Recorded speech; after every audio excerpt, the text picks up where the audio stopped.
Hey YouTube, Untamed here. So behind me I have a brand new 2025 Toyota Camry LE. This is the base model trim that we can get. You got the LE, SE, XSE, and XLE. So here we have an option that is right at $30,000. And for the price point, I gotta tell you, it doesn't feel like a bad deal at all. So in today's video, I'm gonna do a full, in-depth review of the interior, the exterior, give you my top 3 likes, my top 3 dislikes. I'll talk through the resale value historically for the Toyota Camry, and I'll wrap up this video with, do I recommend buying one if you have an opportunity to? So stick with me. So let's take a closer look at this SuperSonic Red 2025 Toyota Camry LE. Before we dive into the details, I do want to say a big thank you to Ken Garf Toyota here in Cheyenne, Wyoming for allowing me to get behind the wheel of this and really get a good feel for what this new Camry is all about and share it with you guys. So shout out to them for letting me check this out. Let's look at the window sticker first. So as you can see, we're technically under $30,000 for our MSRP. Obviously, after the delivery and processing and handling fee, that's what bumps us just barely over $30,000. But I tell you what, guys, for fuel economy like that, a vehicle like this will actually pay for itself over 5 to 10 years, right? It's going to pay for itself compared to driving something else that's going to get 15 to 20 miles to the gallon. So this is pretty remarkable. Kind of give you guys an opportunity to pause on that. I do love the fact that it is built out of Georgetown, Kentucky, assembled within the USA. I love that. So let's look all around the exterior and you guys tell me what you think. The sun is kind of coming in and out, so you'll get a really good idea of what this SuperSonic Red looks like in various different lighting. We do have some 16-inch alloy wheels. Again, better than just kind of steelies with hubcaps at the bare bones LE model here. I personally really like the front end. So these headlights are similar to what we find on the new Toyota Prius. I think that's pretty sleek in my opinion. We do have traditional bulbs within here, but that is a part of it, the cost savings that you're getting here for the LE trim in particular. But pretty sleek overall. A couple swooping lines up the hood there. That matte black up front for the grille. Looks like we do have functional venting through the center there. On the other trims, you do have your adaptive cruise control radar system right here.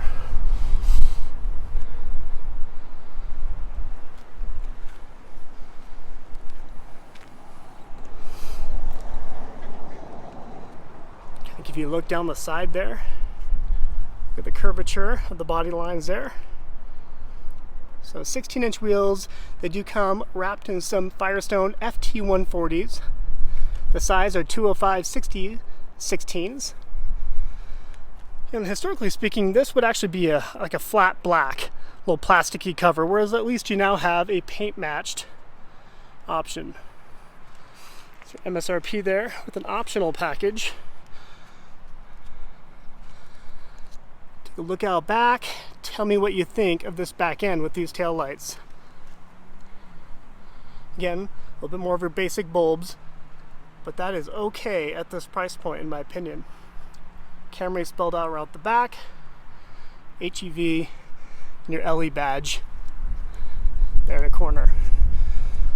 Definitely a sleek ride, and it's a Toyota Camry at the end of the day. You're not trying to impress. You buy this vehicle to to get the good efficiency numbers out of it, and it definitely delivers, with 51 combined being it. Get a good idea what that paint looks like here, hopefully.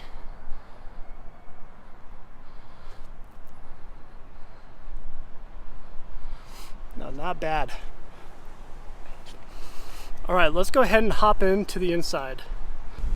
So walking up to it, we do have a very standard, pretty bare bones key fob here. Your typical unlock, lock, and hold to release the trunk there with your alarm system as well. You can get an option with the keyless entry. This one does not have it. It's just currently unlocked. Let's pop in here. Peek at the door card first on the way in. Got some cloth material up top with a little, now this is a hard plastic material as well, more hard plastic here. So expect to see a whole lot of hard plastic and rubberized plastic in here because of that price point. As we're getting in, let me show you this. So here's kind of a breakdown of its production and components. So I love seeing Japan on here and USA. Love seeing that. And Canada gets cool points too. All right. Here are your cloth seats which I don't know, maybe it's because maybe as I get older I come to appreciate cloth interior a little bit more, and I was really impressed with the cloth interior that we found on that 1958 edition Land Cruiser the other day. Feel free to check out that video if you haven't already. So more plastic on plastic, a little bit more of that cloth interior or material up on the passenger side of the dash. Let's hop in. So we have rubberized all-weather floor mats here. Give you a better view. Put foot on the brake. You have a push to start that powers up that 2.5 liter four-cylinder, inline four-cylinder that cranks out 225 horsepower with it being front-wheel drive. You can get an all-wheel drive option. Here's your fan speed. Let me turn that down so it's not blowing on you. Pretty bare bones and pretty simplistic, and I appreciate that, guys. You guys know me. I mean, being a little bit more of an enthusiast for Toyota, I've really come to appreciate simplicity. Simplicity and reliability, those are the two core functions, and affordability of Toyota, and this delivers on it, I think. I mean, this 2.5 liter inline four has developed a pretty good reputation. I think we can have pretty good peace of mind in it, especially in a platform like this, not a truck. So here's some of your creature comforts, and let me shut the door here. Some of your safety components here. Of course, you have lane keep assist, and it does nudge you back in to the center. Adaptive cruise control, your Bluetooth and your phone control over here, volume control, and mode selections over here. So pretty straightforward, a pretty simplistic, bare bones steering wheel. We don't have, so this isn't leather wrapped or anything. This is just a, I don't know, kind of a rubbery feeling steering wheel. This kind of looks extra cheap right here, but c'est la vie. For this price point, it does feel okay. You have a 7-inch digital gauge display here, comparatively to what you'd get in, I think it's a 12.2 or 12.3 inch digital display that you can get as an option in other trims. This right here, your infotainment, is 8 inches. Can maybe pop through a couple here.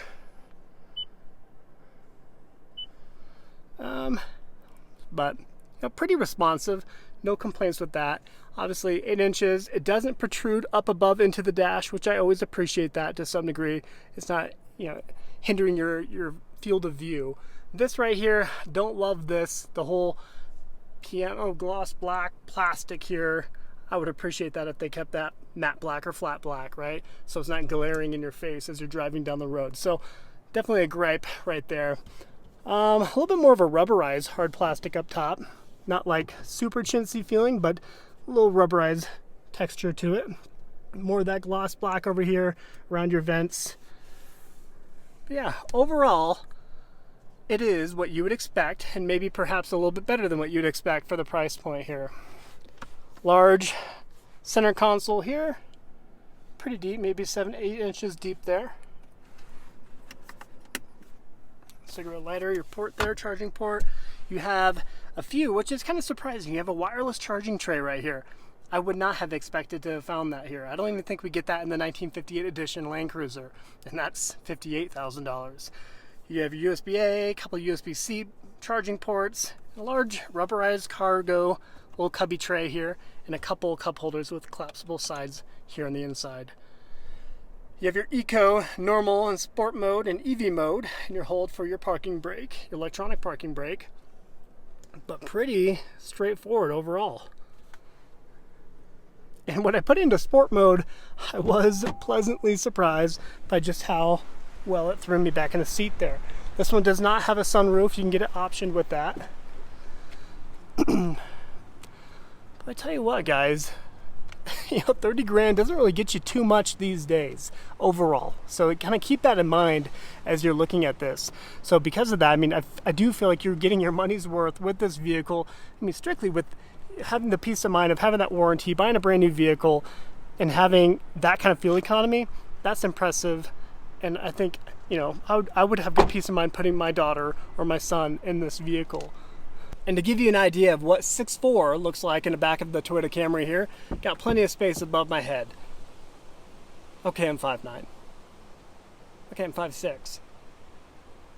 Okay, I never hit a growth spurt, okay? Jeez. I'm 5'9" for real. So, I mean, it doesn't even have So you can get an option, even on the LE, you can get optional electric controls for the seat adjustments, but this one here, all manual. And again, I love that. There's a level of appeal to this for me anyway. I understand that is not for everybody though. Totally understand that. But yeah, let's pop the hood and see what we got going on back here, and let's pop the trunk. So a driver's side gas cap, fuel door. You have a rubberized cargo mat out back, 15 cubic feet of space out here in the Camry, which isn't bad at all. That's plenty of space back here. So no gripes whatsoever. Is it SUV caliber? Of course not, but not bad at all for a sedan. Yeah, that back end is not bad at all. Let's go peek under the hood. Definitely a heavy hood. Doesn't have hood struts on it. It just has a manual prop rod for it. But just a reminder, 2.5 liter inline 4-cylinder, 225 horsepower for the front wheel drive model here, 232 horsepower for the all-wheel drive. All-wheel drive is an optional thing for each of the 4 trims, which is pretty cool. That is not normally the case. So optional all-wheel drive or front-wheel drive, pretty cool across the lineup. It does have the lithium-ion hybridization to it, which for the all-wheel drive, that powers the rear axle. Kind of gives it that additional grip, of course, when you need it for the all-wheel drive portion. So let's go ahead and get behind the wheel. I'll show you guys what it's like to drive this 2025 Toyota Camry. Thank you, sir. What can I get started for you today? Hello, can I do 4 fried chicken tacos, jalapeno ranch? Of course, 4 fried chicken tacos, jalapeno ranch. We'll do Mexican donut bites. Mexican donut bite? And 1 churro, please. And 1 churro. All right, what else can I request? That should do it. It'll be $19.23. Thank you.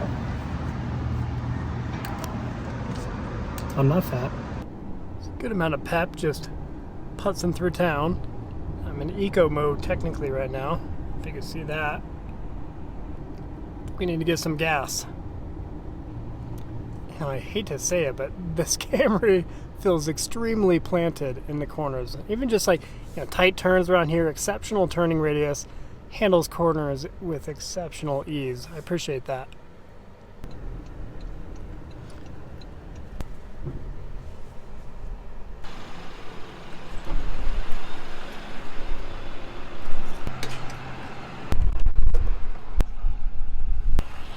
Let's see a proper 0 to 60 in sport mode. So go down here, we'll hit sport. We're in sport now. Let's see how long it takes. Look at that CVT, no shifting, and there's 60. Okay, what was that? 38 seconds or so? 39? It's not bad. I poke fun, but that really wasn't bad for this, right? I mean, 225 horsepower isn't going to impress by any means, but it'll get you out of a sticky situation if you need to. It gives you that passing power, I think, enough anyway, to give you a little bit of confidence. I'll tell you what, if I was an Uber driver, I'd be all about this Camry.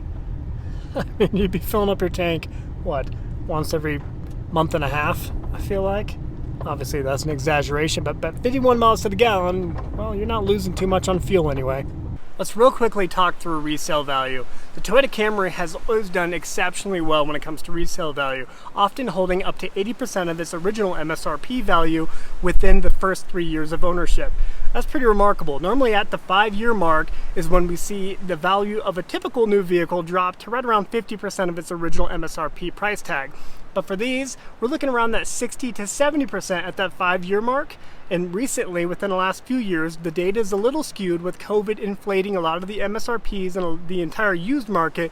We saw these teetering toward right around that 70 to 75% of new value 3 years later, 5 years later, right? So pretty remarkable to see exceptional resale and residual values of the Camry. If you're looking to buy a vehicle that you can have great peace of mind in, having that top-notch safety while not losing your rear end on the resale, the Toyota Camry really is a good option. This and Honda tend to do fairly well.